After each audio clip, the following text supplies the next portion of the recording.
Welcome to I'm Not Joking, the podcast where a behavioral scientist examines what it's like to live a humorous life. Glimpse into the lives of the funniest people in entertainment, business, and science as your host, Dr. Peter McGraw, explores their habits, motivations, and secrets to success. Get ready to fire up your brain and your funny bone. Now, here's your host. Welcome to I'm Not Joking, the podcast that looks at the lives of funny people. I'm Peter McGraw, and today's guest is Denver comedian J.D. Lopez. Hello. He's the creator and host of Comedy Save the Video Star, a monthly music video / comedy mashup show. Yes, sir. And he's the host of Left Hand, Right Brain, which is where I met him. And you can find that on the Denver Podcast Network. Welcome, J.D. Thank you. Thank you for having me. So we were just talking about what should my opening question be. I'll tell you what it is now. Okay. You tell me if it's a good one. All right. If you weren't doing comedy, what would you be doing? Oh, man. Probably something with martial arts, karate. I was really into that when I was a kid. I wanted to be Jackie Chan, Bruce Lee. Well, I like Bruce Lee, but Jackie Chan was the funnier one. Yes. You know, he really brought that clowning thing to it. That always appealed to me. And I was training martial arts since I was really little, like 11 to like 18. Okay. Almost thought you were making a joke at first. Oh, no. No joke. So you would be making a living. That's amazing. So, I just watched The Foreigner. Oh, yeah, Jackie Chan's new movie. Yeah. It's fun seeing him evolve. Yeah, I mean, you have to. You can't be doing the same things he was as a young man. Yeah, there's a YouTube video about Jackie Chan's comedy on YouTube that's really, really good. It's about, how he's more than just a martial artist. Right. But how he's a comedian also. Maybe he'll be my second guest. Oh my God, that would be amazing. So you are the first guest on I'm Not Joking. Flattered. Yeah, so I'm going to use you. As so many do. To test this idea and to figure out how to do a podcast. So thank you. No worries. Okay, but you're not a martial artist. You're a comedian. Yeah. Why? It's a lot easier on the body. Maybe not the brain, the emotional. Do you think that's really true? Oh, I think being a comedian is hard on the body. No? I mean, you were just saying how you were out late last night. Yeah, and you're not getting punched in the face as often, depending on what you're doing. Yeah, I mean, some people, it takes an emotional toll, for sure. Bombing at an open mic still hurts. Yeah. Yeah, trying new things, taking risks in that way. Well, usually it's not with your body, but some people are pretty physical on stage, so. It is hard to actually pull the physical and the emotional apart. So there's a whole yin-yang thing in there, I think it's a big, every really great comedians, the ones you remember, I mean, the ones that have stood the test of time do both. They're linked. Charlie Chaplin. Buster Keaton. Yeah. I was thinking even more modern, Jim Carrey. Jim Carrey. Jim Carrey, yes. Such a physical guy. Yeah. There is a physical element to, obviously, to improv and even to stand-up, right? It is theater. Do you find yourself working through the actual mechanics of how you stand, how you gesture? I think about, Chris Rock pacing the stage. Yeah. And then stopping to make points. That's rehearsed, right? That's preacher kind of behavior. And I'm sure that he picked it up from maybe something like that. I know a lot of comedians, Sam Kinison, I think his dad was a preacher, things like that. So you pick up those, which is a theatrical performance in a way, preaching. Yeah, no doubt. You might be saying the same sermon 3 times. Yeah. Has to seem fresh. But what about you? Do you practice your physicality? Are you aware of it when you're performing? You're aware of it when you watch video of you? Yeah, I think it's behoove any young comedian starting out to do that more. But there's a lot. It's so overwhelming at first to just get the words out. Figure out what you're going to say, and then adding this physical element to it does kick it up a notch. I mean, I come from more of a theater background. I was studying theater at Metro State here in Denver, and that's when I first started getting into comedy. And the whole thing, one of the things I remember learning the most was, presentation, taking the stage. Something I learned over and over again or was hammered in one of my acting classes was just a cold read or introducing yourself. Hello, I'm J.D. Lopez, and I'll be reading for blah, blah, blah. Okay. And there's coming across with confidence.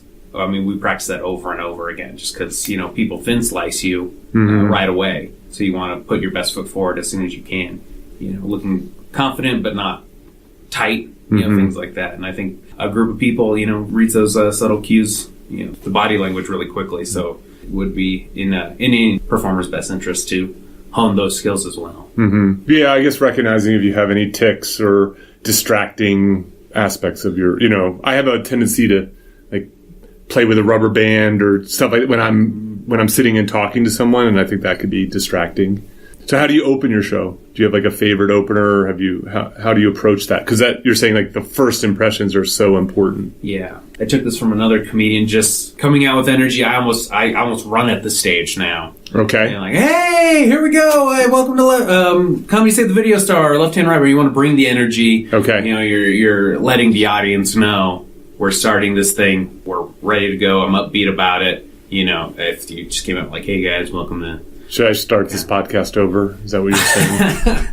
No, I don't think you necessarily have to. Although I went through it with my podcast, I went through a whole thing of singing my intro, like is that right? In my intros for a little bit, just to get the energy. Okay. That went away. Okay. Because listening back to it, I'm like, man, this is not how I want people to. The first thing I want to hear, they want to hear is my dulcet tones. I thought it was hurting the actual interview part. I was like, if someone new comes with the podcast and this is the first thing they hear, they might not get to the meat of it.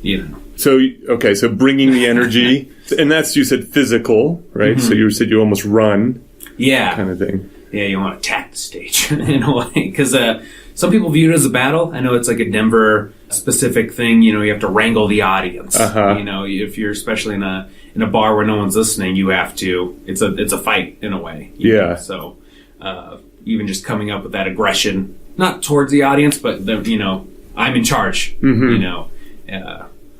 That's a way of doing it. Right. Commanding some kind of authority.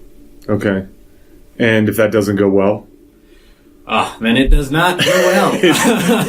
Then you start grasping for straws. You can start doing your physical bits. I actually went through a phase where I was trying to do, I was in college doing the clowning thing, and we had a whole miming section. So I started doing this whole bit where I just mimed out a whole like dance number where I was like, my emotions. Uh-huh. I'm trying to describe how I feel, and then I would kind of puke out some like emotion. I woke up this morning and I feel. Bleh. And then I, have this ball of energy, and then I become a woman and I dance with it. Very like college boy, like, oh, this is so artistic. Yes, right. Didn't work on stage. Did not translate, because you're just being quiet, moving around on the stage, and all the drunk people at the bar are like, all right, well then I guess I'll just talk to my friend now. Yeah. So you took a clowning class, or how, like, there's a section. How'd you learn? How'd you learn about clowning?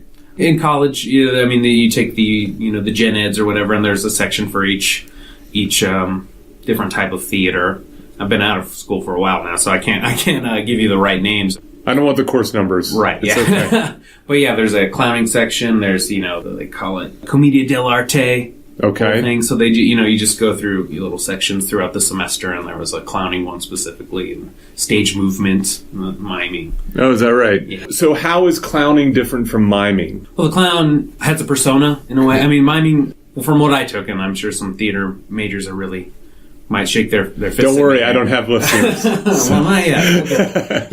Yeah, I mean, with the clowning, there was you have a prop, or you have like a hat, or you have some kind of persona that you're taking on. And the nose is the big one, right? Right. So you're the clown now. Mm-hmm. Right. That was something you explored in your book. But it doesn't have to be a nose, is what you're saying. Yeah, I think we did hats. We had Okay. a hat that we did in our class. Oh, nice. What kind of hat? I have like this newsy, like from the 20s. Like the paperboy hat? Yeah, Oh, paperboy neat. hat. Yeah. And then you I'd have a Kangol. A Kangol? Would you be summoning like a director, or like a Samuel L. Jackson type character with that? That could go left pretty quickly. Start using some lingo that might not be so. Yeah, that's easy. probably wouldn't work, but I think that'd be funny to have a Kangol. Yeah, that is a sketch right there. So you had a paperboy hat. Yeah, and then I was thinking, like, I have this scrappy, like, trying to prove myself, kind of ready to fight all the time kind of mentality. Okay. So with your, was that with your fists up, like in an old Irish boxer? Yes, yeah, right. I was ready to go. You get the statuses of the character. I felt like I was a lower status character, I see. insulted Okay. by a higher status character. Trying to I had stuff to make up for, you know. Right. I was lacking in some way, and I was trying to overcompensate, and that's where humor comes from with that character. And I thought that was pretty true to me. Always trying to prove myself in a way. Okay. But with the miming, it's all about physical space and working. Being more fluid in motion is something I was always trying to do more of, almost like a dancer. Okay. You want it to look pretty, and okay. You can't convey things with words, so you have to do it all with emotion. And did you have a mime character, or no? I didn't, no. You didn't. But do people? I'm sure they do. Marcel was we watched a lot of his stuff. Okay. But, I guess he was him, Yeah. We didn't delve that deep into it, so. So this idea of a clown character, so that's designed to speed your decision making. What is why don't you have 5 clown characters? Why the one? How does this... I'm a professor, I know, so it sounds like a quiz, but it's not. I'm just curious about this. I think it's trying to, for the individual, it's like a character. You're trying to find the character in you that's the most funny, or, the thing that you can use for humor. Okay. Distilling it down to an emotion, or a tactic. I want to overcompensate, or I'm trying to overcompensate as my tactic because I feel less than, or something. I see. Yeah, so in the behavioral sciences, you'd say that this gives you a heuristic, so a mental shortcut, right? It saves you time and energy because it gives you a script and how so someone you're in a scene, this is my best interpretation. Sure. You're in a scene and someone behaves in a particular way, you're a clown. Without a persona, you have an infinite number of choices. Mm-hmm. But with a persona, now you're like, I have 5 choices. Right. It speeds your decision making. Yeah, because you have because there's all the characters in the Egalitarian one's the clown, so you have your character, and then you can make your decisions from that space. Yeah. I can't remember the word that they use in theater, but you have your goal. What's your goal in the thing? Right. What are you trying to get? So you're always coming from that point of view. I want you to love me. So that's where I'm always coming from. And every decision I make in that scene comes from that desire. That's interesting. Objective. Your objective. I see. Yeah. Right. That's what you're trying to accomplish. Yes. Every character has something they're trying to accomplish in the scene. I was just thinking that doesn't really work on stage, for comedy that much. I guess you have I want people to understand, or I'm coming from this point of view with this bit or this joke, but comedians throw that away.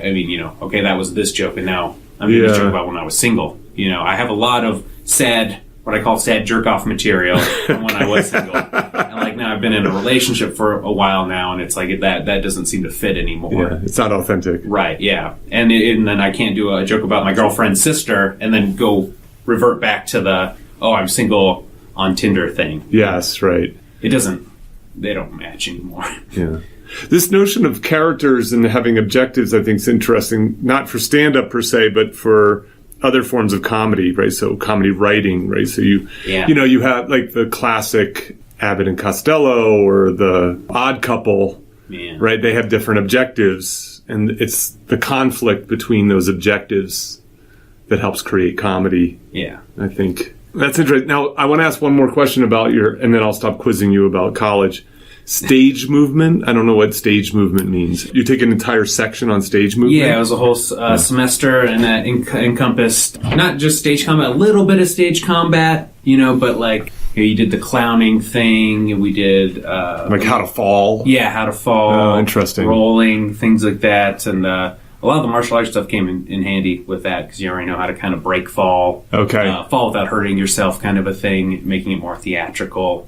And then, just how different types of theater, can't think of the right word, but, in Chinese opera, they move differently. I see. Versus, Commedia dell'arte, or, Old English stuff. Wilder would have written, I can't remember the Oscar Wilde. Right. The way that you have to sit up straight, you'd have a corset on, how you would move there, Mm-hmm. and how... just the body, the physical parts of the body influence the character. And I think that's more of a European type of way of approaching acting versus the American type of acting, where what's your inside motivation, what's your objective, and then everything kind of spawns from that. And so you've experimented with some of these things in your stand-up. Yeah. What do you think stuck? What's your biggest takeaway from all those credit hours?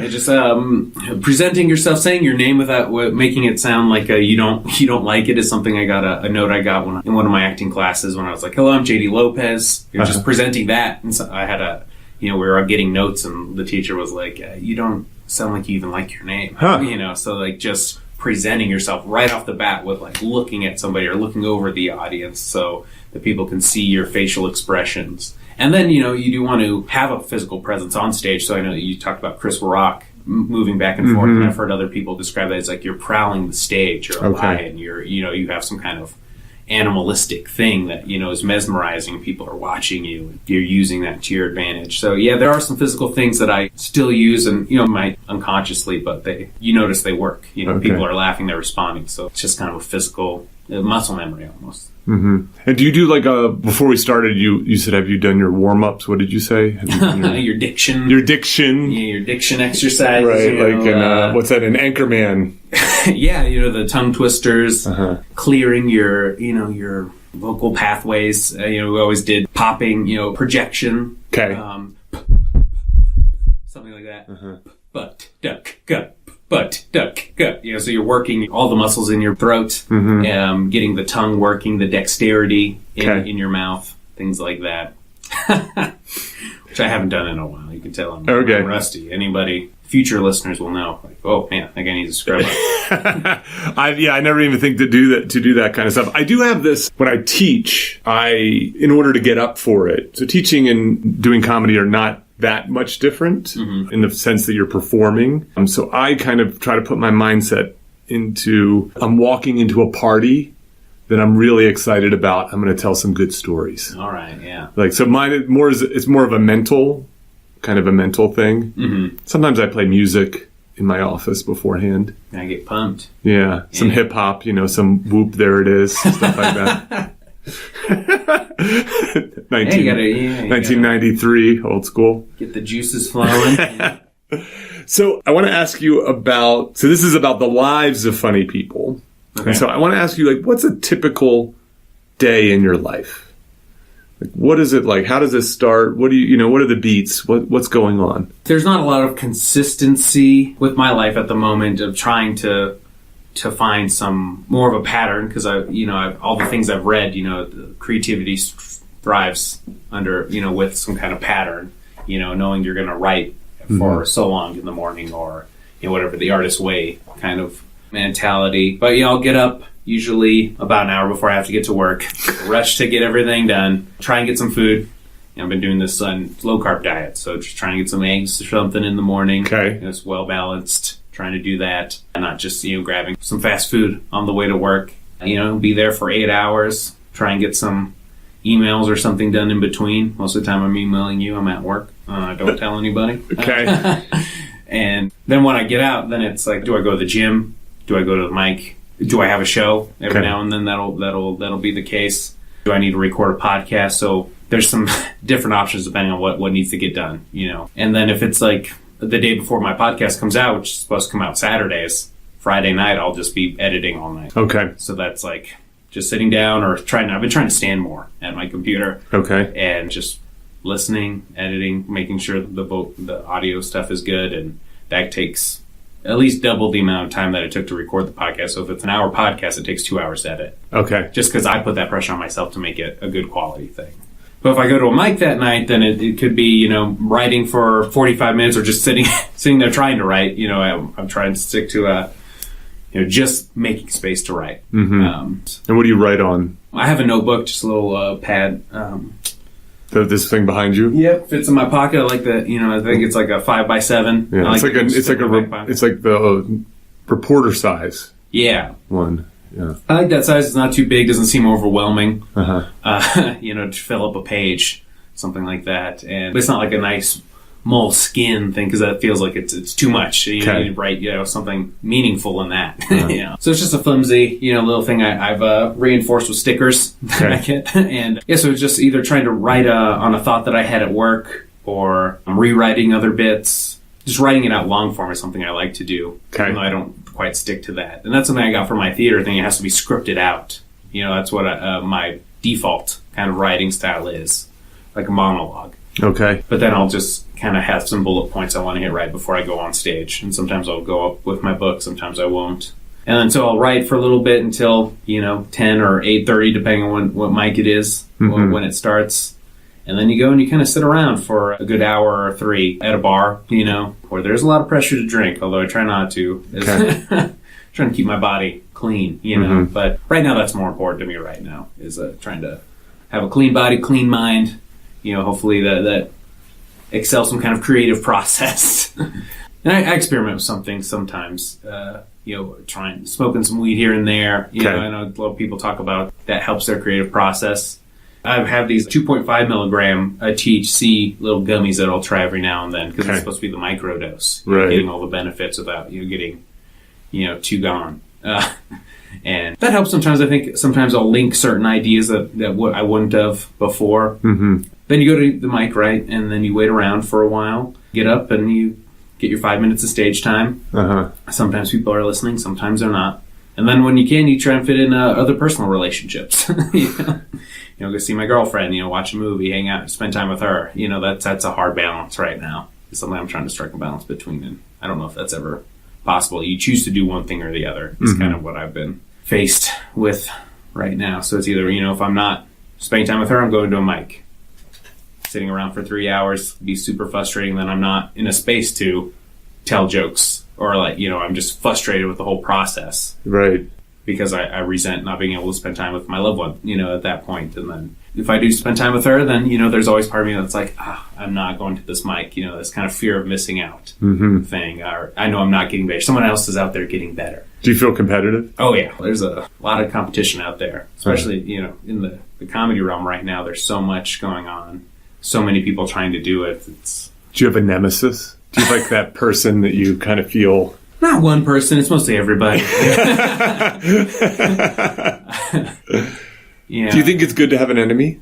To have, Yeah, I think spite is a big motivator for me. Mm-hmm. Spite and, wanting to prove something. Okay. So for me, I do acknowledge that it's maybe not the best motivation, but it's something that I've used my whole life, and that's something I lean on maybe too much. Okay. But yeah, I do have a tendency to want to show people something, and that that has served me in some aspects and hurt me in others. So, I just hope one way outweighs the other. So how does it help? How does it hurt? It hurts in the sense that you're making not enemies, quote unquote, but you are pitting yourself up against all the, a bunch of people that you don't necessarily need to. I'm maybe burning some bridges that I didn't even get a walk across yet because I'm like, oh man, this person's, made fun of me after I went up and bombed, and they used my bomb to, propel their set. So then now I don't like that guy. Yeah. Now I have something against him. He's hurt me. But next time I'm gonna work even harder to show them, and then next time I'm gonna try and burn him, on stage or whatever. And I've heard about this. I want to ask you about this because I've now heard about this a few times. So to what degree is that personal? Right. So you get up, you don't have a great set, or there's something about you, whatever. And the next comic who comes up and then makes a joke about you. Or makes a joke about whoever it was who preceded them. So how much should that be interpreted as that comic doesn't like me versus that comic will do anything they can for a laugh? It's not personal. How should that be interpreted? Because I've now heard this a few times. Yeah. And I never have thought about it. As an audience member, I never thought, oh, so-and-so must hate so-and-so. Right. Yeah, it's just opportunistic, yeah. Mm-hmm. I know a lot of comics do hide behind the thing, it's all for a laugh, it's all for a joke. And I don't think it's 100%. Because they wouldn't do it to everybody. Yes, that's true. It's not 100% personal either. I am taking it personally because I do put a lot of myself in my comedy. I see. And so I feel like I'm bearing my soul up there, being, slitting my wrists in a way, and then, it's not being appreciated or it's not being received well, and that's a lack of...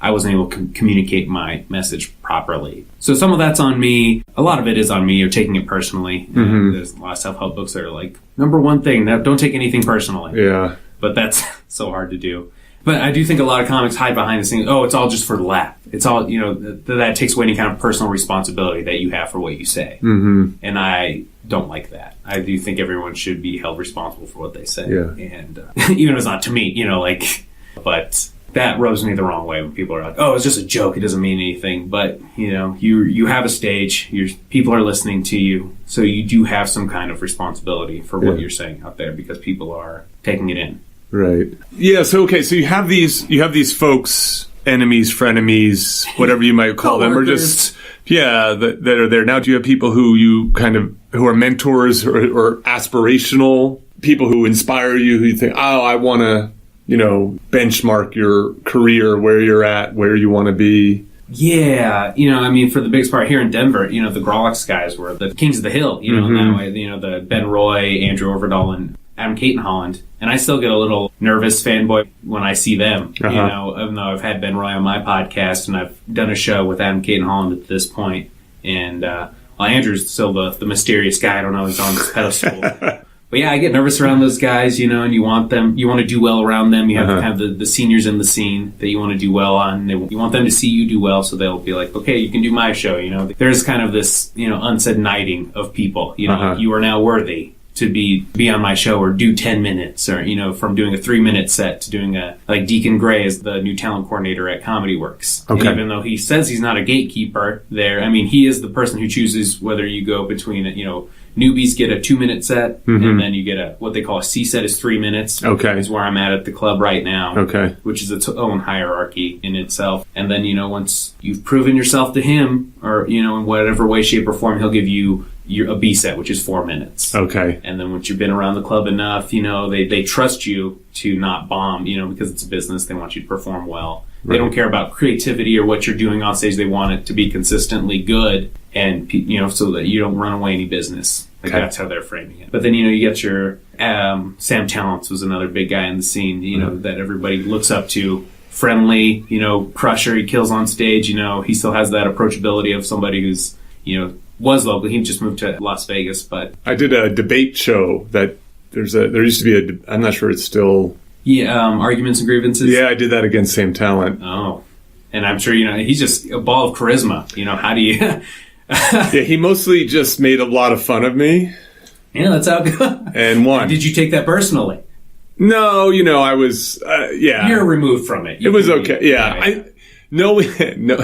I won't, not to digress. Knowing what happened, I would approach that differently. I actually tried to debate. Right. Which was a mistake. That's not what the show's about. But it was fun, yeah, so I know Sam. So these folks have, they have a playbook.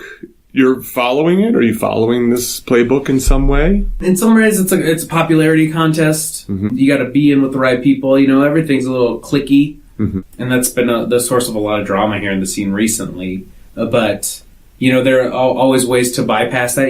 They talk about being undeniable is like the catch-all phrase. Right. If you're good enough, none of the rest matters. Yeah, that's right. So Steve Martin has a saying about be so good they can't ignore you. Yeah. That's his advice. Which is very vague. Right. I went through this whole phase where I was like, well, that's just a recipe to be disappointed because you never know what the goal is. You don't know what to do. But ultimately that's like where, very zen, that's where it all lies, in the not following anybody, making your own path. Because if you just follow what the Grolix guys did, the Grolix guys already did that. They're already there. That path has already been tread. Right. You have to really be bold and, venture out and do your own thing. And then sometimes it hits and sometimes it doesn't. That's what's really hard because you don't have anybody to blame if it doesn't work. Mm-hmm. You just got to take a lot of personal responsibility there. So your show, what's happening there? So this is different. Comedy Set the Video Store? Yes, that's right. Yeah, it's my music video comedy mashup show. Yeah, what does that mean? So I go, what am I going to see? Well, I have some comics come on. They do some time, 5 to 7 minutes of stand-up. They've all picked music videos that they love or liked or have some kind of personal connection to. Okay. So I just grew up loving music videos, watching, TRL or VH1, like before I went to school and after, so... And I still watch a lot of music videos now. They're all on YouTube now, so, there's not real... I love doing that, too. Right? You just fall down these holes and you're like, I like Pink. I'm going to watch every Pink video. And then it recommends other videos to you based upon what you're watching. Like, oh my God, I haven't seen this video in years. Or I've never seen this video. This whole thing, I just saw, for the first time ever, I saw Big Pimpin'. I never saw that video before. I'm sure you're going to listen to that before you teach your next class, right? I should. It's not a great video. Well, unfortunately, it's actually something I've been coming up against is there's a lot of sexism in music videos, and that's something that has come to my attention now that I've been doing the show for over a year. It's like a lot of things are through the male gaze, not very flattering to women, and like, is that something I should be promoting? Right. Because so with the show, all the comics will come do their stand up. It gives the audience a little bit to get to know them. We do a DIY TRL right before, like a half an hour before, so anybody in the audience can pick a music video they want to watch, and I'll put it on the big screen. Oh, that's fun. Yeah, we project all the videos on a screen, and then we'll all sit down panel style, and we'll go down the row. Talk. The comedians will introduce the video, why they like it, and so it's a little bit of storytelling, a little bit of multimedia stuff. I enjoy it because you get to hear people's personal stories. Like a comedian, Adrian Mesa, had picked Black Hole Sun, and he was like, "I was a kid in Miami, hip hop guy." And I watched this video and it made me want to be a grunge kid. And I totally switched everything the next day, Got rid of all my baggy pants and, got flannel. Okay. And then we watch the video and we talk over it, Beavis and Butthead style. We just riff over it. Mystery Science Theater style as well. It's a fun time. There's a little bit of nostalgia involved. But we get to bring this, these new eyes to something that was done in the 90s or something, or whenever, and I enjoy it. The audience really likes it. They keep coming back, and I think that's a good sign.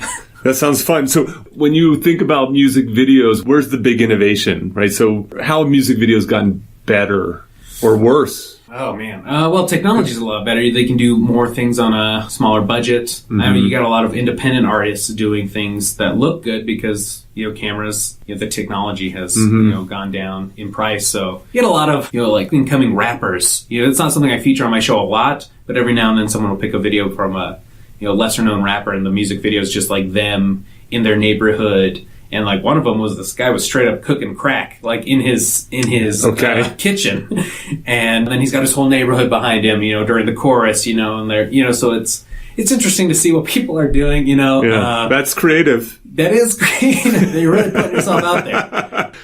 I felt this way. I watched this movie called Snow on the Bluffs. Okay. Snow on the Bluffs.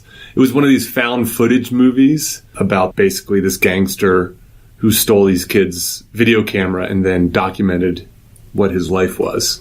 And it started off like really realistic and, kind of a fun is a strong word, but like it's an intense movie, it's a dark movie. Okay. But a glimpse into another world through this sort of found footage style of filmmaking. I found it really surprisingly compelling film.